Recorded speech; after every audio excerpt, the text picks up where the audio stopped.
کبھی ہم یہ سوچتے ہیں کہ ہماری تقدیر کہاں لکھی ہے، کون سا دروازہ کھلے گا، کہاں سے کامیابی ملے گی۔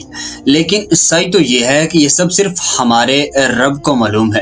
میں جہاں ہوں، جس ملک میں ہوں، جس شہر میں ہوں، جس بلڈنگ میں، جس ادارے میں، میرا کام وہی محنت کرنا ہے، وہی وقت لگانا ہے، وہی رب پر بھروسہ رکھنا ہے۔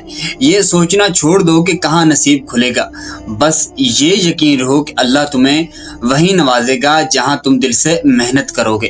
یاد ہے حاجر علیہ السلام جب وہ تپتے صحرا میں صفا اور مروہ کے درمیان دوڑ رہی تھی، 7 چکر ادھر ننھے اسماعیل علیہ السلام نے اپنے پاؤں زمین پر مارے اور اچانک زمین سے پانی پھوٹ نکلا اور آپ نے کہا زمزم رک جا۔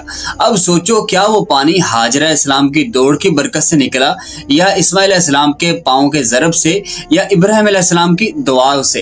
کوئی نہیں جانتا، کیونکہ تینوں نے اپنا اپنا کردار ادا کیا تھا اور سب نے کہا یہ اللہ کا معجزہ ہے۔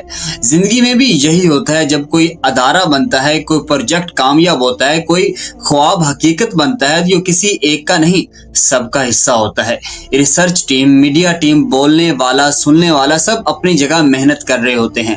ہمیں بس اپنا کام کرتے جانا ہے، عمل کرنا ہے، توکل رکھنا ہے، اعتماد رکھنا ہے، کیونکہ اللہ آزماتا ضرور ہے لیکن وہ کبھی محنت ضائع نہیں کرتا۔